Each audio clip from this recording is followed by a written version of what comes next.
Good morning, hello, and welcome to the channel.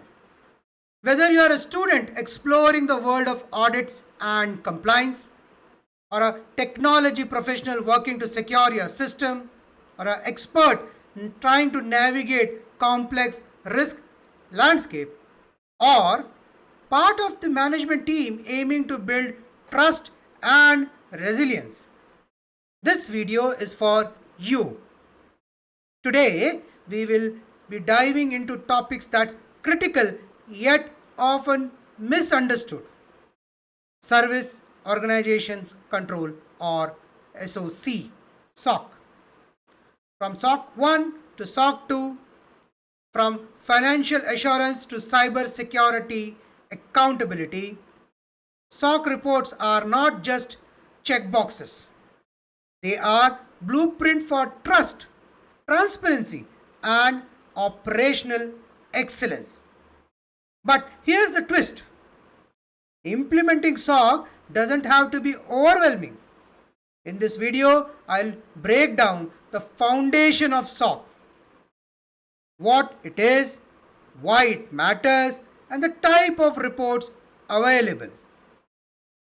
We'll try to identify which SOC report fits your organization, whether you are a SaaS startup or a global financial processor, and most importantly, how you can adapt a practical, checklist driven approach to SOC implementation, which is quick, accurate, and efficient, no matter your organization's size.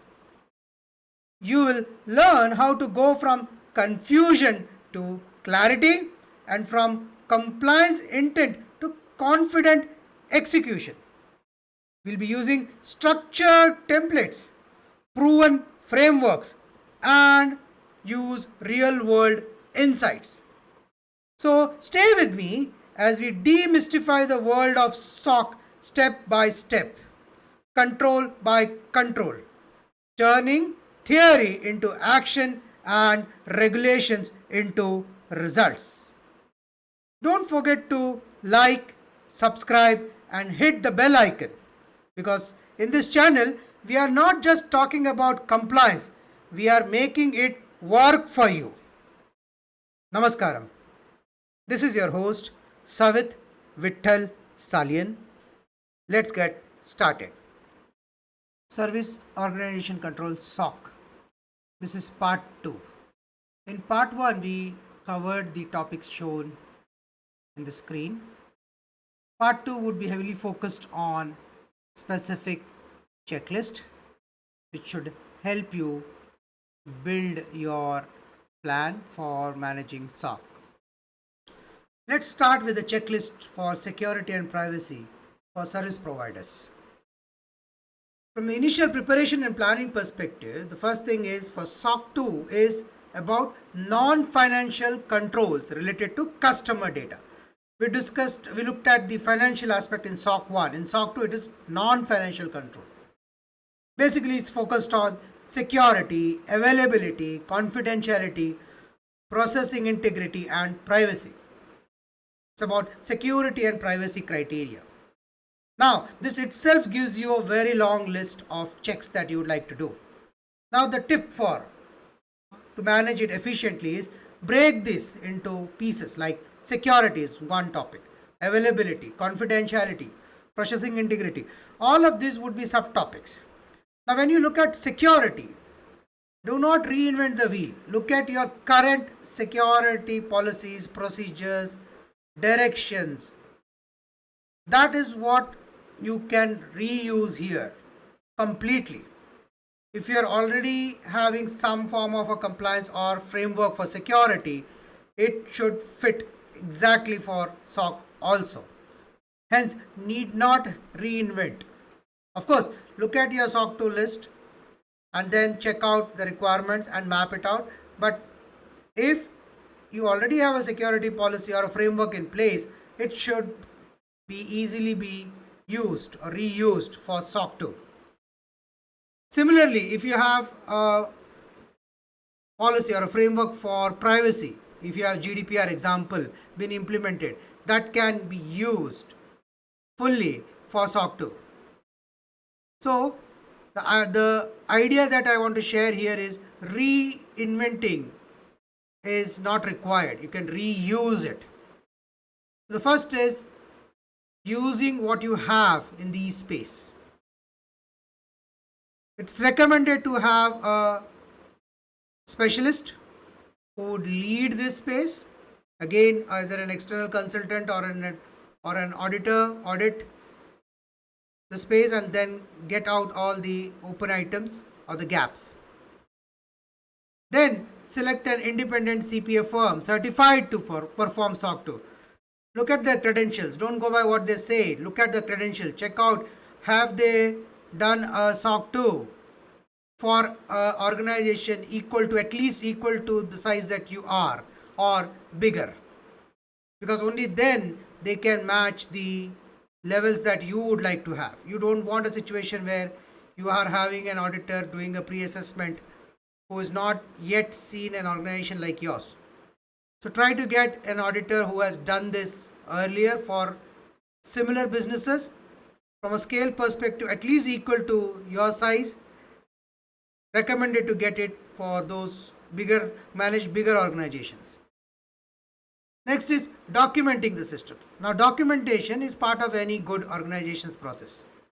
Just do a review, see whether it aligns or what are the things that need to be tuned. Similarly for services, processes, especially around managing your customer data, how they flow.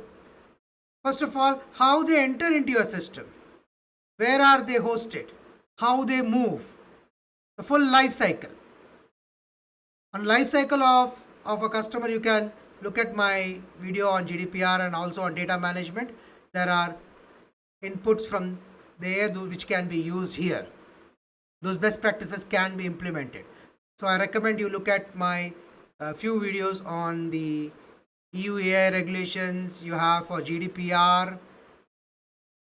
So those things can be helpful for you. Next is choose the TSCs relevant to your business. So you look at the full list of it. That should give you an idea. So that should help you start the trigger. The next is risk assessment and control identification. Identify the threat to customer data. You might be a big organization with multiple threats, but are they impacting directly or indirectly the customer data? Because that's the focus of SOC. You have to look from malware, phishing, unauthorized access, data loss, insider threat, etc. But the key cornerstone to this is customer data. Is it affecting the customer data directly or indirectly? Because then you narrow down on your scope and you can get faster results. Create a list of security and privacy control objective to address the risk. In your gap identification, you will be able to find out the gaps and associated risk because of that gap. Then you can start working from there.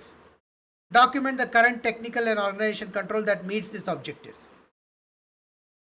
So, as mentioned earlier, before you invent something new or reinvent, try to reuse before reinventing or inventing. That should save you time and a lot of money. From a security control checklist perspective, do look at your RBAC, which is the role-based access.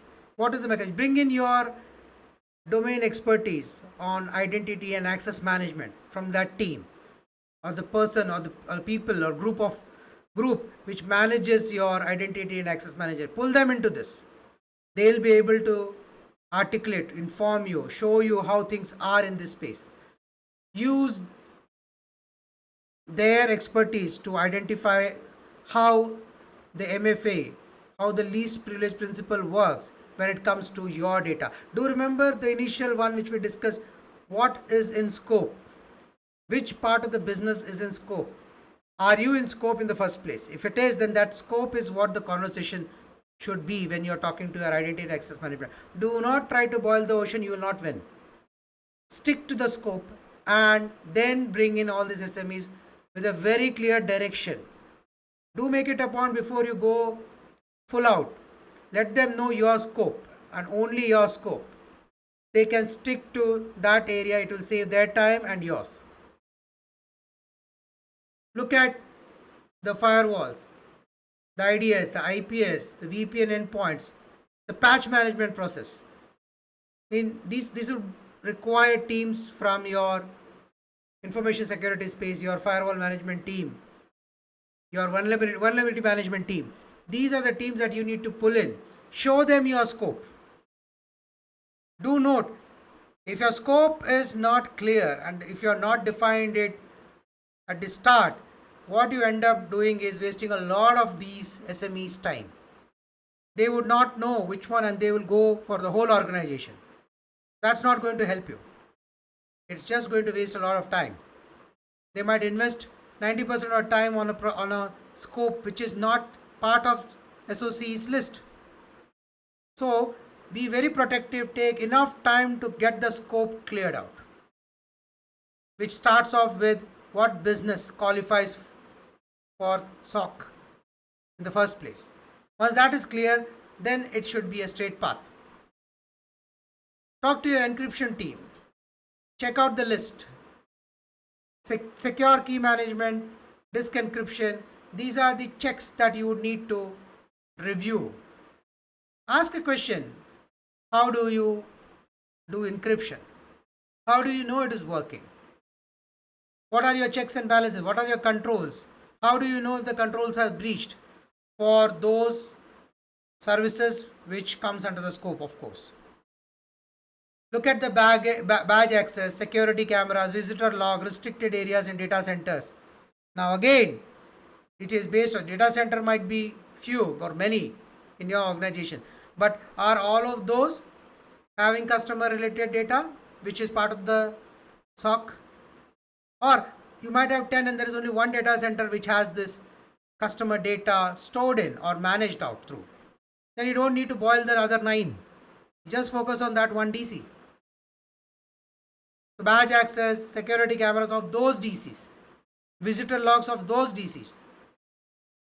It would be a good idea if it is possible, but then rare, but possible to cut out those which comes under the SOC. Rare, as I said, generally not possible, but that's an ideal situation. In a large organization, things get mixed up.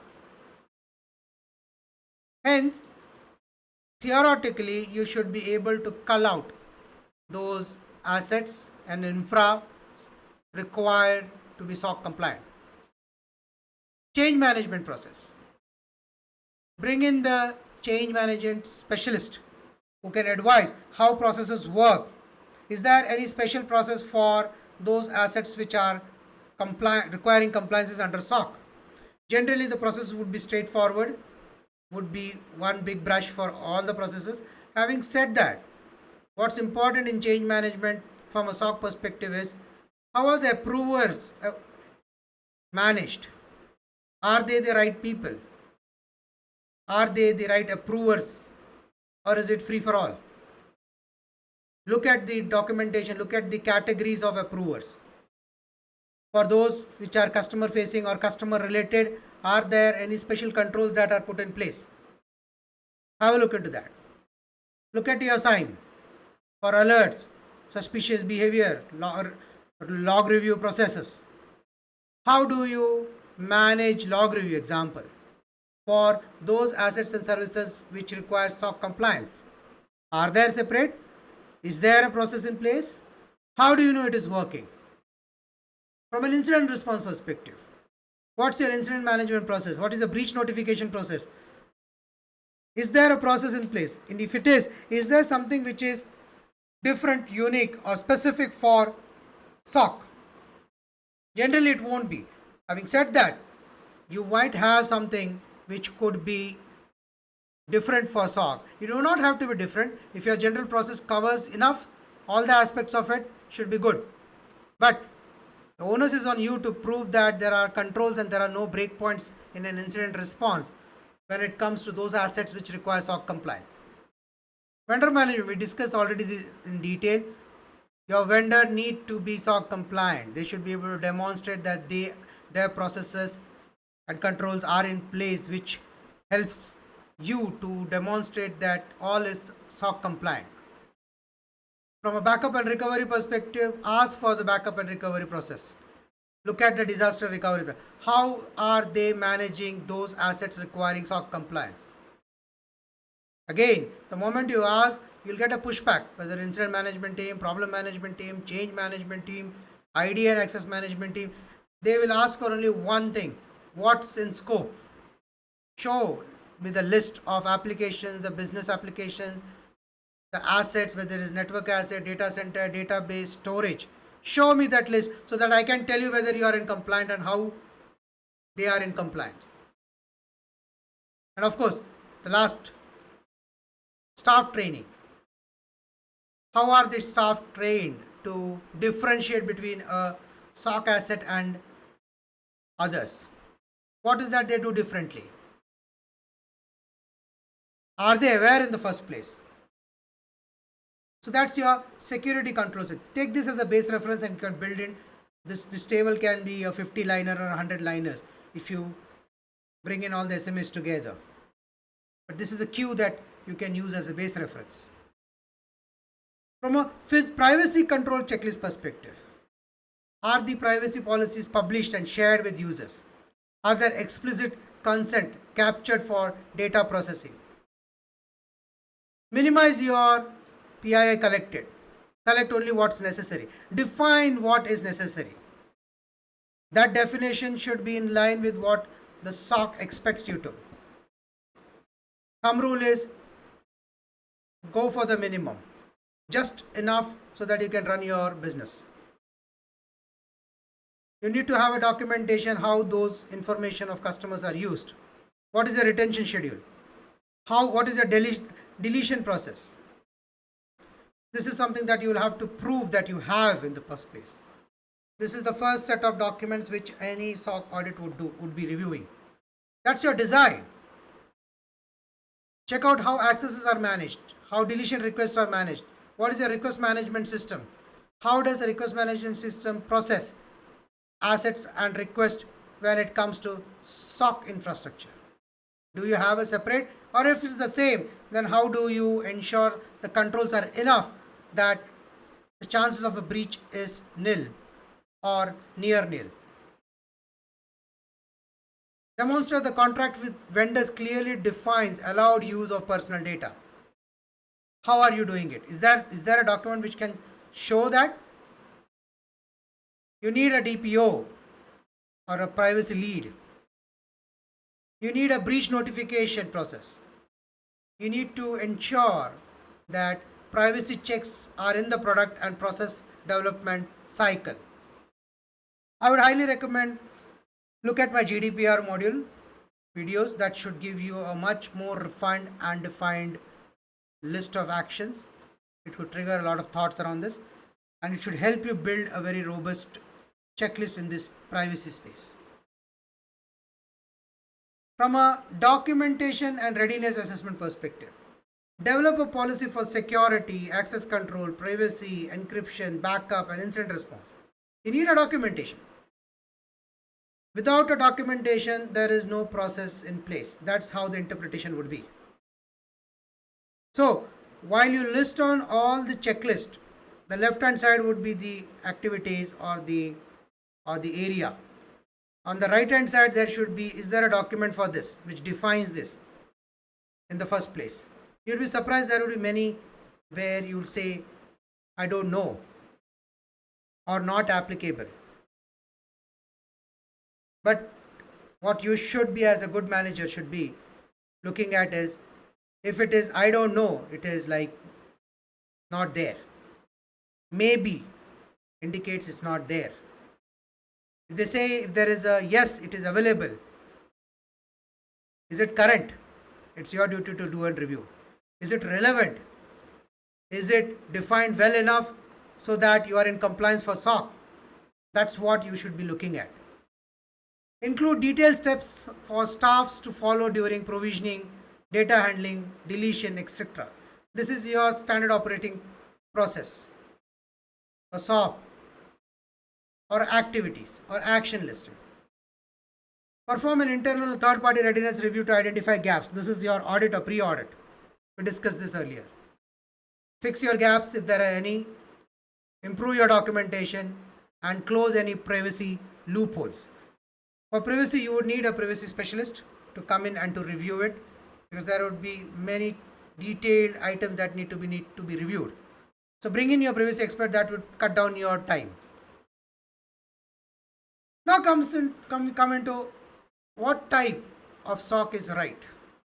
Well, type 1, it is about validating that controls are designed correctly. It's about your design check. How have you designed? At least on paper, is there a design? Okay, that's how you start off with. Type 2 is how are the designs operating on the ground? So you might have a lot of processes and things which are good on paper, but when you go and test whether this process is working, you might find evidences or there is no evidence to prove it otherwise. If you hear a manager or a business head saying, hey, there are no issues recently in the past, so I assume it is working. Yes, it's a good detective way of looking at it, but that doesn't work. In order to know whether the process is working or not, you first need a clear design document as to how the process should work. Then you need evidence which is in form of controls, in terms of KPIs, KRIs, metrics, which demonstrate that this process has 10 steps and all 10 steps have these checks and all the checks have these numbers and metrics which are within the threshold. Hence it proves that the design is effective and the operating on the ground is working as designed. These two are critical. Bring in your risk manager. They would be able to help you with these two aspects: design review and operational review of the design, which is on ground working of the design. Next is external audit and reporting. It starts off with collecting evidence. Provide evidence like screenshot, policy. This should be part of your BAU. Recommended is to get automation in place. Otherwise, during audit period, you would end up taking screenshot of a screenshot, a manual activity, and a big drain on your resources. Auditor will review your control execution, interview staff, and analyze documentation. Now, documentation is something that you would not prepare for audit. You would have it as part of a BAU. They would review your control execution. Now, if your metrics are in place today, then you would not invest time. You will give the access to the auditor to look at the metrics, which will demonstrate how the controls are executed. Yes, the only part which would require your time is when the interview, if the auditor deems it required to be, when he interviews the staff. Generally, the staffs who would manage this estate or the process would be interviewed, or at least their managers.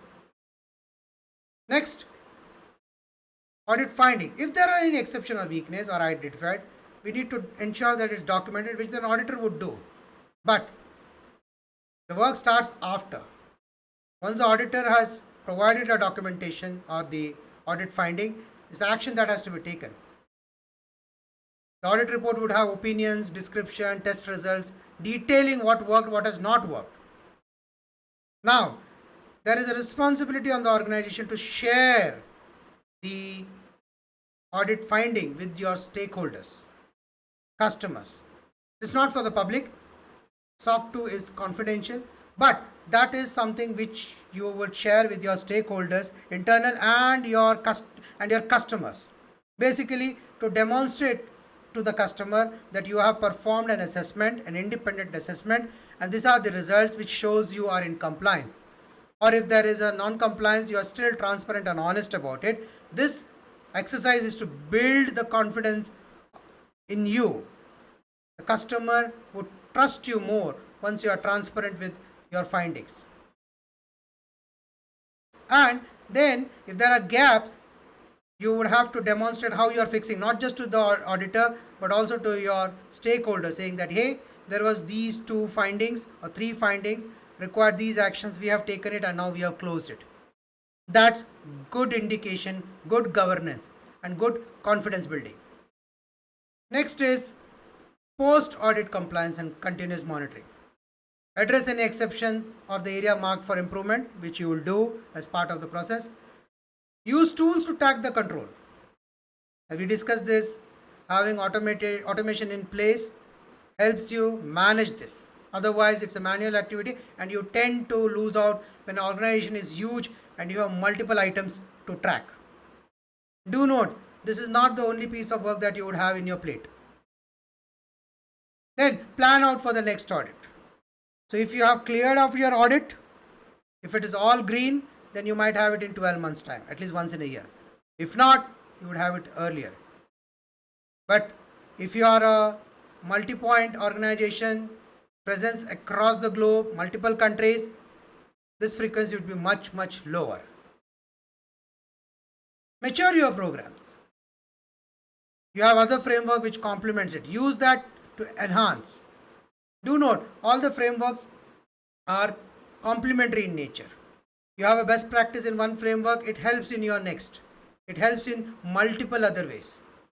So mature your organizations as you move higher, because all of these type of certifications, when you demonstrate to your business stakeholders and they know that hey, you are compliance to these and you are following these and you have an audit, it indicates an assurance for them.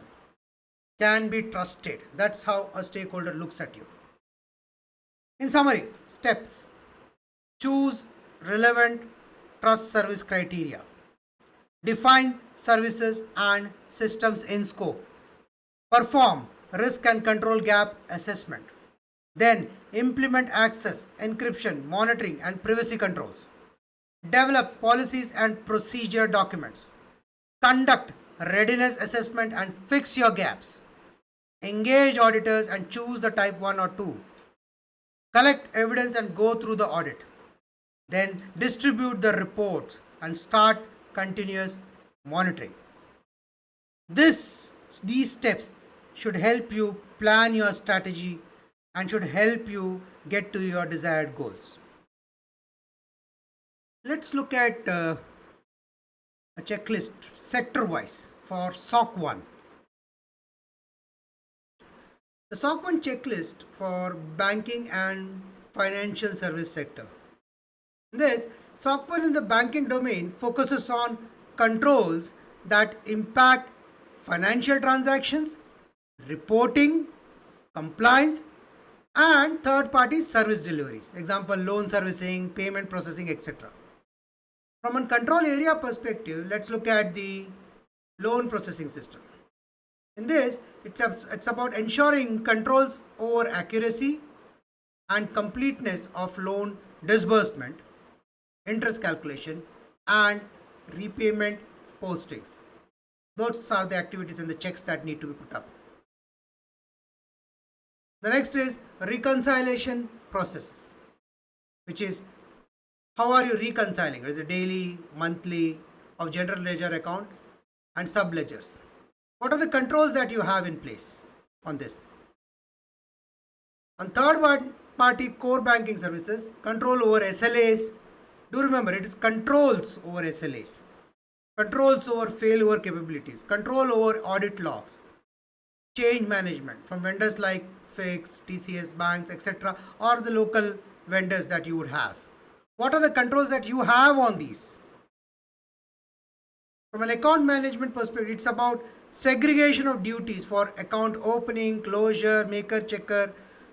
So what are the checks that you have in these is what would be reviewed. That's the area. You have to break that down into each pieces so that it can be subdivided till the time you reach a point where you can define a metric if possible. From an automated journal entry perspective, document logic for automated entries. What's the logic that you're using? Whether it is, how is it functioning? All those need to be in a proper documentation. It requires a full audit trail and review of unusual items. Basically, anything and everything that would have gone into it. From a KYC AML reporting perspective, it ensures controls are over accuracy of KYC inputs. What are the controls that you have implemented on the inputs that are coming as part of your KYC? Do you have a control? How do you know what has been claimed is fact? What is the control you have on transaction monitoring? What are the mechanisms to identify, pick early activities which are suspicious in nature? And how do you report it? Do you have it? That's the thought process you should have when you are getting your checklist in place.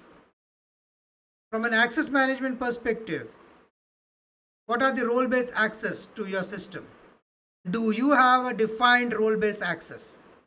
Is it documented? Is it really role-based, or are there any common access that would be provided for multiple people or group of people? Well, this is a place which would be scrutinized big time. From a IT general control perspective, what are the controls you have in the backups, for the backup processes, for your monitoring processes, for your incident response logs, for your patch management processes? Now this is a place where your techies can come in. Get the SMEs of individual domains and ask them the question. And if they have a risk manager for each domain, bring them in first. A risk manager for a domain is expected to know about the domain. So you don't have to bring in an SME. Call the SMEs only when a risk manager cannot answer. But if you find a risk manager is calling the domain every now and either he is new or he is not fit for the role that he is performing. A risk manager for a domain is expected to know the domain, if not a technical detail, but the overall functioning and the critical aspects of the controls. From a data integrity and change control perspective, what are the controls that you have for logs? How are logs approved? Rollback plans. What are the controls you have out on the lending platform and the treasury systems? Basically, in the logs, important here is who did what, and before doing, who are the people who approved that activity. That log is something which will come into this piece. Someone doing an activity is logged, but who approved that activity should also be logged. Whether there was an approval system in place, whether there a check and balance in place. The maker and the checker is critical here. Did the maker take an approval of a checker, or did the maker pass this for a review to a checker? Is the lock and key different or been held by a single person? That is what approval logs are all about. From a SOC 1 checklist from a healthcare sector perspective, in healthcare, SOC 1 is often used to review service that affect medical billings, claims processing, provider payments, and related financial records of that individual. From a control area perspective, claim processing system is one of the control area, primary control area, wherein accuracy and completeness of the claim of submission is required. What is the control mechanism you have in place to ensure the data provided is accurate, the data provided is complete in full?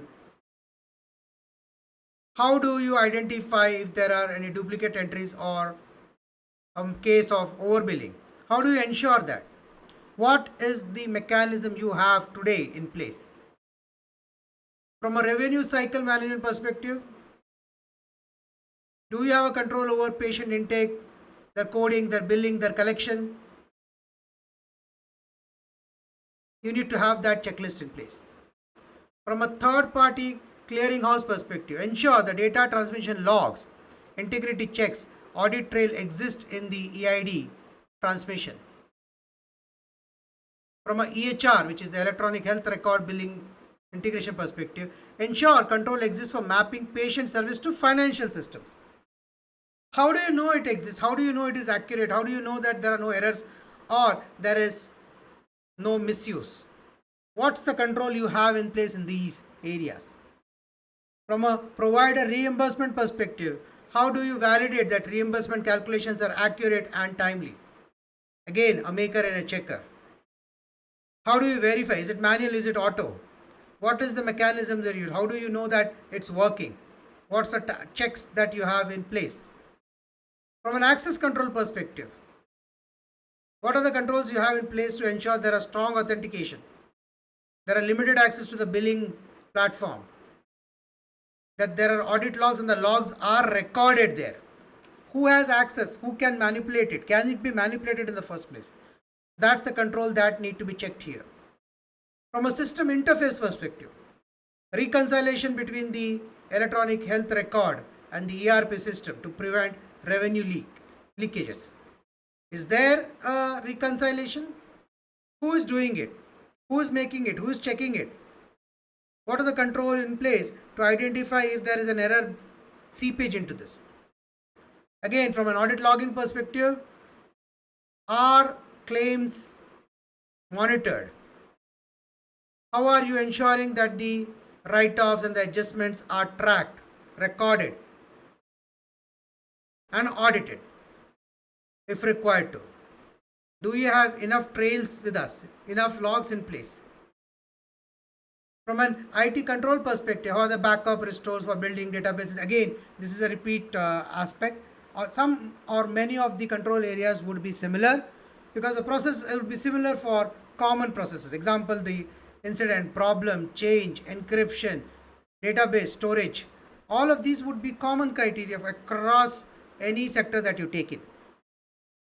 As IT has touched almost every aspect of life, so in this case also it will be same. And once it is common, you will have common controls there. The next is on the technology and the SaaS sector.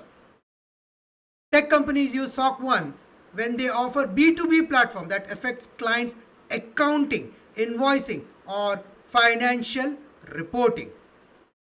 Do note the specific criteria.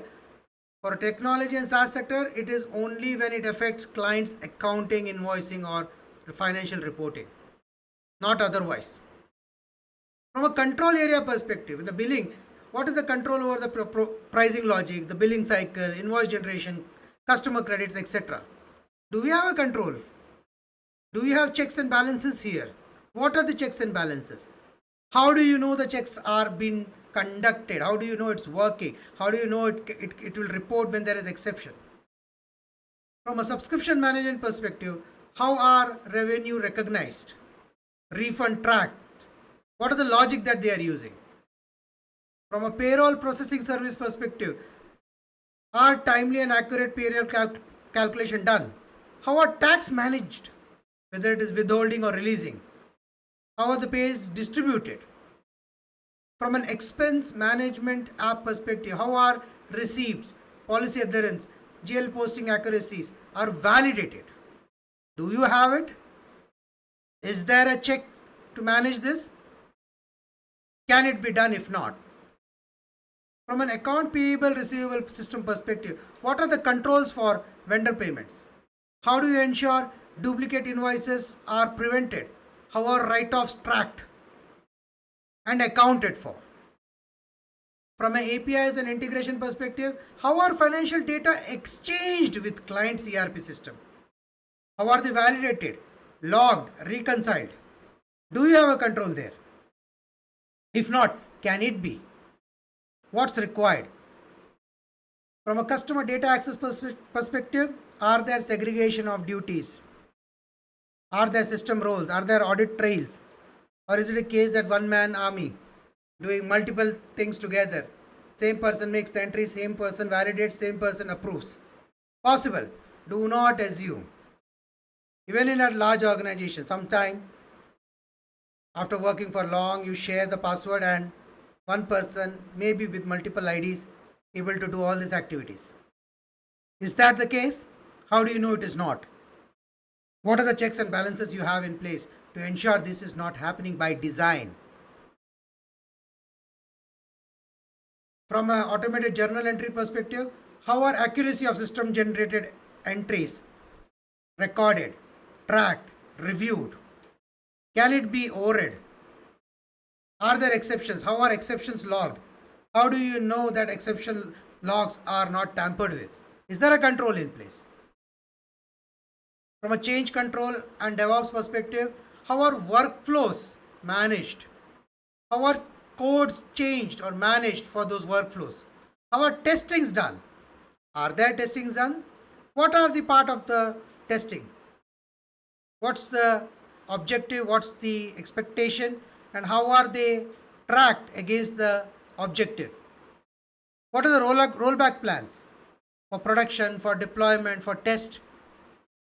Do note all of these would be different, slightly different, but different for sure. How do you know production data is not used for testing?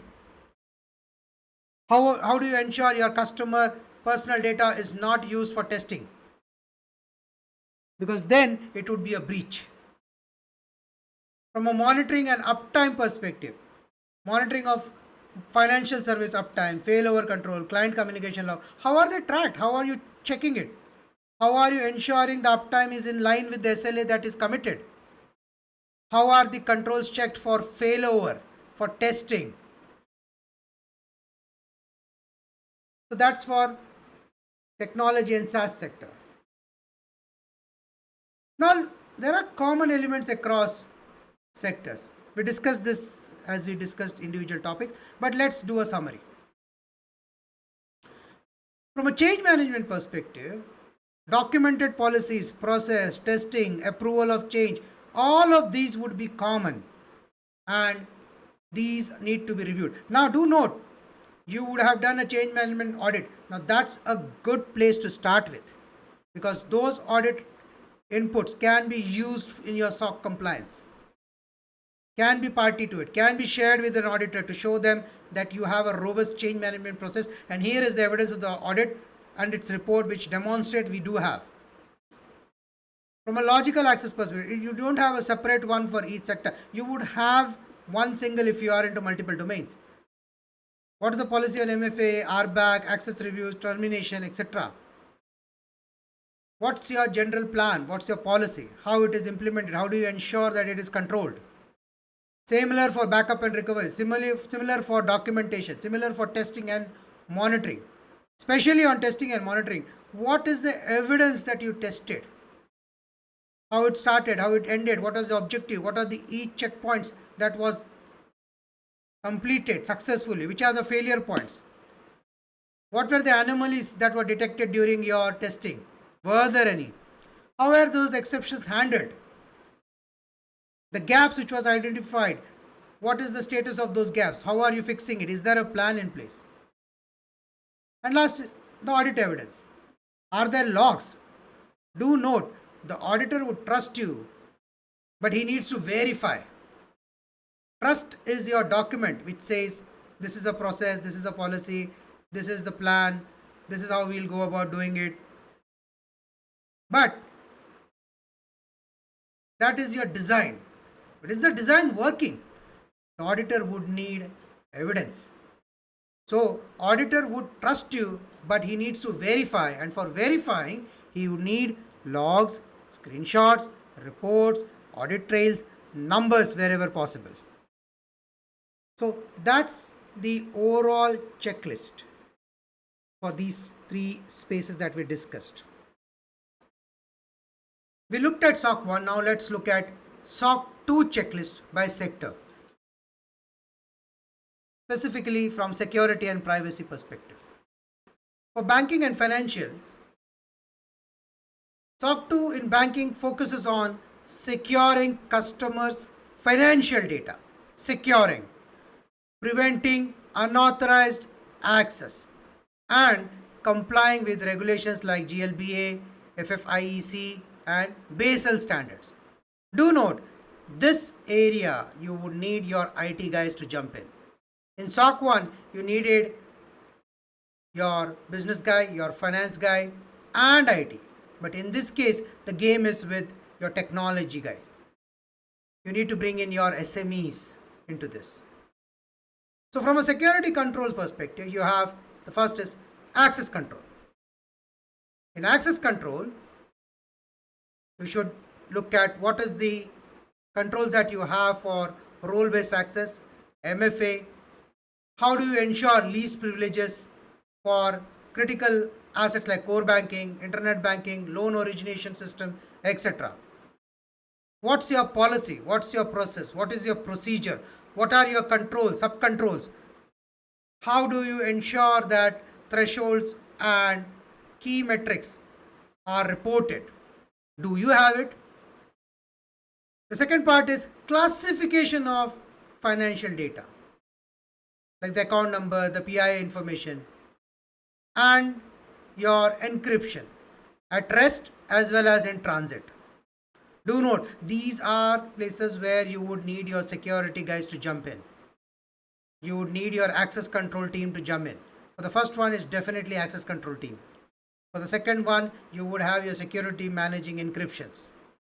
Then you also need your data management team where the classification of data is done. It's not the techie who would do it, it is the business who would do it, do the classification, and based on that, the techie would have his level of encryption and other controls. Because the moment you rate something as critical, important, or low, the controls would differ. From an endpoint security perspective, how do you ensure the workstations are hardened? How are ATMs managed? How are anti-malware and the DLP solutions implemented? So you need respective SMEs to come and pitch in their processes, pitch in their controls, pitch in their way of monitoring and assessing it. You need your risk managers of those areas to come in and pitch their part of the data. Only then the story gets completed. From a monitoring and SIEM perspective, what's your mechanism for monitoring? How do you monitor it? Do you monitor it 24/7? How are the transactions monitored? How are the SWIFT gateways monitored and managed? How are the internet banking assets are monitored and managed? What is the management of logs? Who's observing? Who's monitoring it? Who's tracking it for exceptions? Who's reporting exceptions? What's your third party vendor risk management? How do you manage that? How are SLAs tracked? How are cyber risk scorings done? For third party risk management, there is a separate video you can, who are interested in looking at it at a deeper side of the water, you can go into those videos and look and understand about it. It goes deeper into the subject. In this, we will be touch basing at the top and maybe take few points. But for really deep dive, you can reference my video on third party risk management. From a vulnerability management perspective, are there or is there a mechanism on for vulnerability testing of payment interfaces, SWIFT channels, public facing systems, etc.? In this, you get your vulnerability management team. They would have a process, they should have a process. Check for it, look at the design, look at their controls, look at their testings. Do they have it? This is a role which would be only be played by the vulnerability management team and their risk manager, to be specific, because he would be managing this day in and day out, so he can bring in the most value addition to the table. From a change management perspective, you would have a common change management process across the bank, across the group, your organization. Get that in. Of course, if there is a specific customization to for SOC, a unique way of managing change for this estate, so be it. In that case, do review it, but then it will bring its own set of checks and balances. If it is common as such, it would be easier to manage it out with additional maybe controls coming in. But general change management process is streamlined across the estate. That's better for governance. Again, similar to change management, incident response would be similar. Having said that, there might be certain local regulation which would require you to intimidate early, provide certain type of report in a certain format. But other than that, the incident management would be common. Do look at that. That should help you to get your checklist refined. From a BFSI sector perspective, very similar, but from a privacy policy disclosure perspective, it is required that you need to have transparency about how you are collecting and using the financial and personal data. A full video on this is available in the GDPR section of my video. You can reference the GDPR part of it. That should help you. Also, in the EU AI Act, it has gone much ahead in the game. You can reference that and take a clue from those areas to build your own checklist. And this is a evolving field. More and more controls are added, and the expectation is that we should be compliant day one. From a consent management perspective, explicit opt-out in services like data sharing, cross-selling, and third-party referral. How are you ensuring that this is managed? Again, I would highly recommend you look at my GDPR and your EU AI videos. That should help you with a broader context, so you can build on that. From a third party disclosure log, how do you maintain records of shared customer data for credit bureaus or partners? What are the checks and balances that you are having so that customer data are not leaked or are not stolen or not used beyond what has been committed? From a data subject rights perspective, it allows users to request correction, deletion of personal data. Now, this is a specific, unique topic, comes under GDPR, but required here. As I said, all good practices, if there are practices which are excellent in particular regulations, the modern way of banking and other regulations would adopt, sometime it would take it as it is, some with some modification, customizing according to their requirement or suiting them. Having said that, this is very specifically picked up from the GDPR space.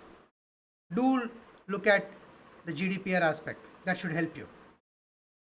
From a healthcare sector perspective, SOC 2 ensures the confidentiality and security of electronic protected health information is in compliance with HIPAA and high-tech and other emerging privacy law, which include GDPR.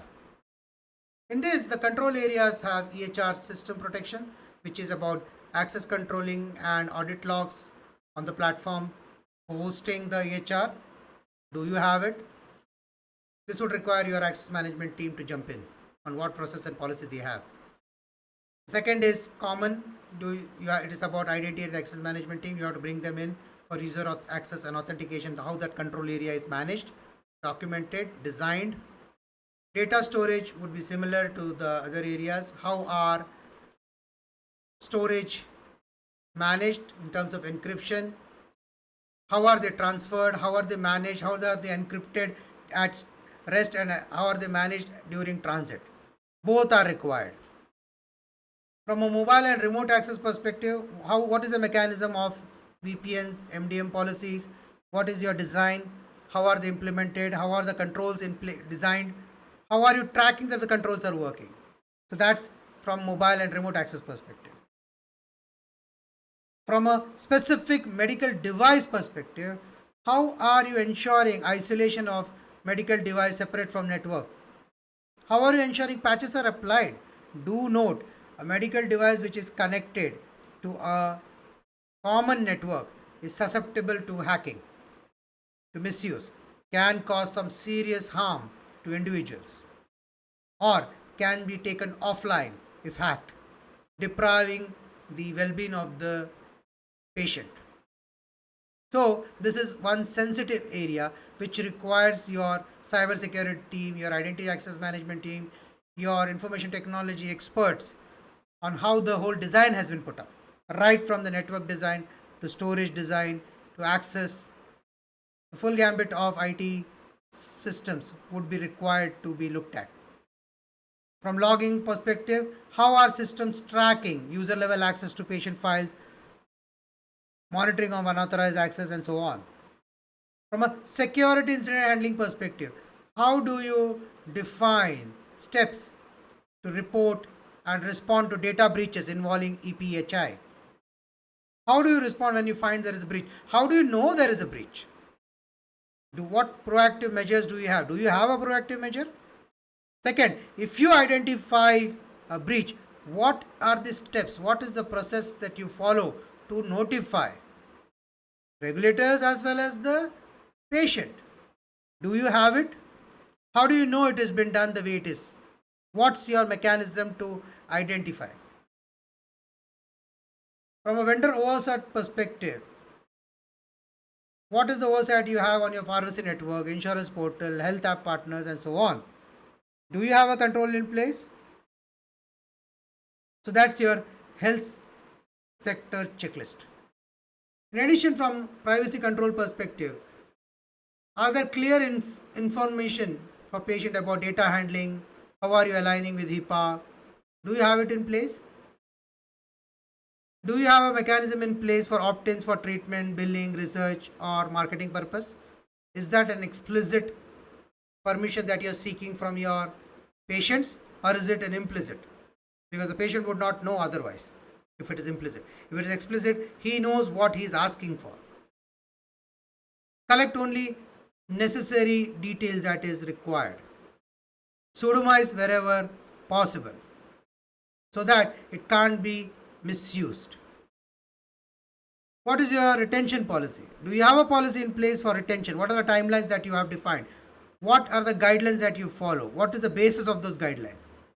How do you ensure patient records are deleted after use or deleted post the set end date? How do you respond to access correction, opting out? Do the patients have rights on this space? How do you ensure this is done? From a SOC 2 checklist for technology and SaaS perspective, it's common. You have authentication, identification part control area, which is the area for your teams or the organization identity and access management team to jump in. From infrastructure hardening perspective, how do you secure configuration? This is where your engineering team comes into play. You might have an engineering team for networks, you might have an engineering team for compute, you might have for database, one for storage, one for security.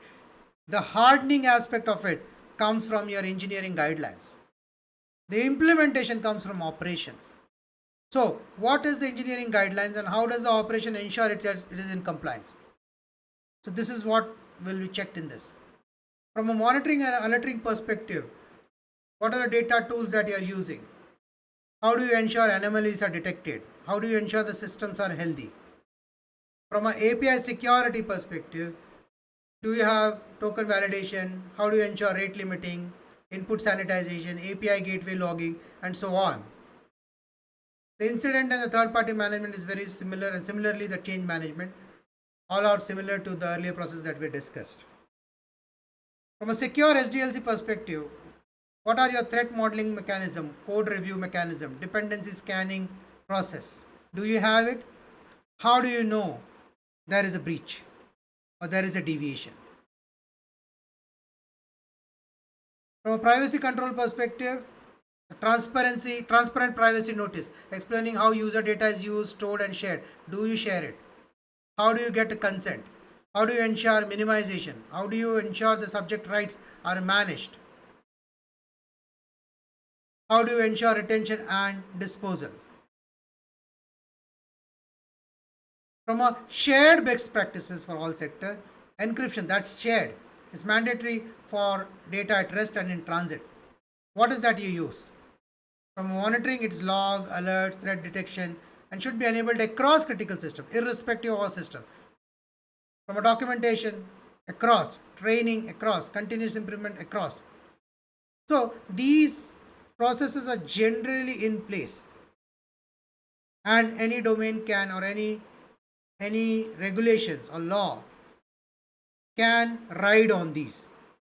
So these are common shared best practices across sectors. Let's now do a comparative analysis between SOC 1 and SOC 2 in banking sector. SOC 1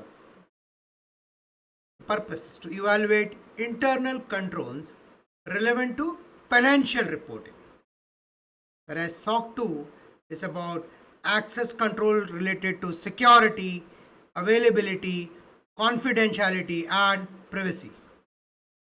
The standard used for SOC 1 references SaaS 18, whereas for SOC 2 it is AICPA's Trust Service Criteria or TSC.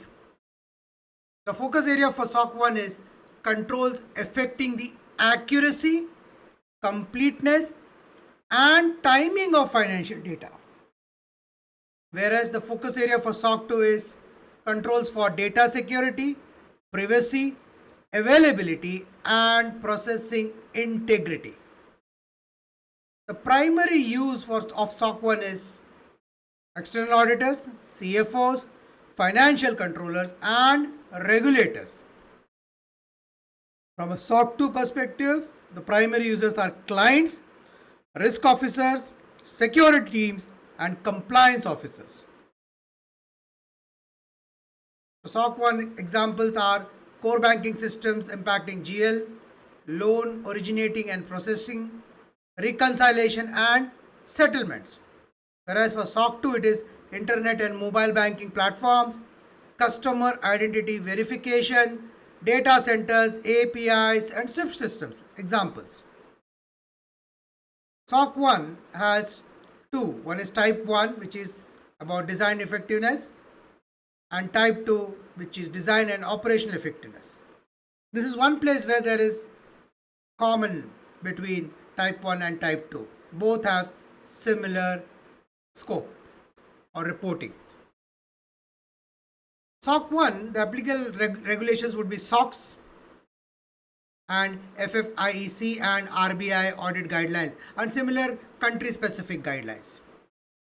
From a SOC 2 perspective, you have GLBA, the DPDP Act in India, the GDPR, the FFIEC, Cybersecurity Assessment, and some specific country specific regulations. From a control example perspective, here we have journal entry, accuracy, loan disbursement and accounting, fund transfers. Whereas SOC 2, it's technical aspect, which is network security, data encryption, multi-factor authentication, incident response. From a report perspective, SOC 1 is detailed report with system description and the test. SOC 2 similar structure but includes TSC mapping and privacy and security measures. Client demand, it's required for financial audit assurance. SOC 2 is increasingly required now by clients for cybersecurity and data protection trust.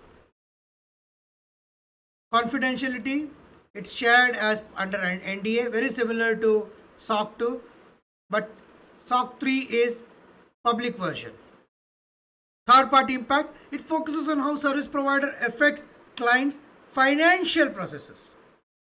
Whereas in SOC 2, it is focused on how service provider handles client data securely. So this is the difference. Students and experts can take this screen as pause and take a shot of it so that a very clear understanding on the differences are in place. Generally, there would be ambiguity or lacks clarity in some cases, at least in some aspects of it. Hope this helps the audience. Highlight: SOC 1 is mandatory when banking service provider impacts financial statements. SOC 2 is critical for evaluating the security and privacy, especially as banks adopt digital platform, opening banking APIs and cloud solutions. From a health sector perspective, if you do a comparison, SOC 1, the primary purpose is to evaluate internal control over financial reporting. SOC 2 is about security, privacy, confidentiality, and health data. Standards followed for SOC 1 is SSAE 18 and next is TSC. Focus area is financial accuracy in process like billing, claims, reimbursement. SOC 2 is about the EPHI, patient data, system security, data privacy.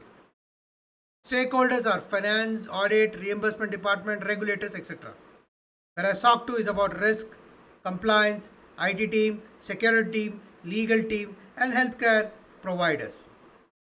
Typical use cases is the revenue cycle management, claim processing, and provider payment in SOC 1.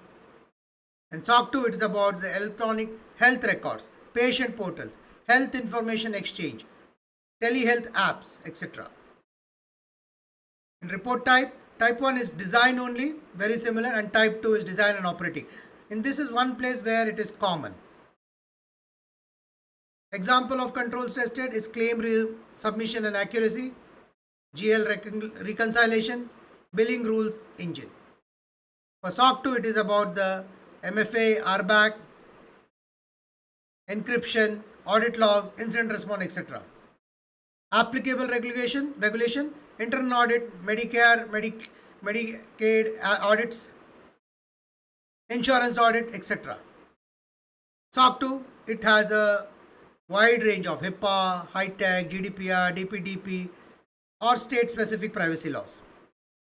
Audience, financial auditors, healthcare CFOs, insurance partners, patients, healthcare clients, business partners, regulators, etc. Nature of controls, financial process controls, accounting accuracy, transaction completeness. Whereas for SOC 2, it is all the IT controls, all the cybersecurity controls, privacy policies, user management. The whole gambit of IT processes would be applicable here for assets which are supporting the financial reporting or customer data. The risk focus is on financial misstatement for SOC 1. For SOC 2, it is about data breach, unauthorized access, non-compliance with privacy laws. Third-party relevance is focused on vendor impacting financial process. For SOC 1, for SOC 2, it is about how the vendors are handling the personal data and IT infrastructure. Confidentiality, for SOC 1 it is NDA, for SOC 2 it is NDA, for SOC 3 it is public version.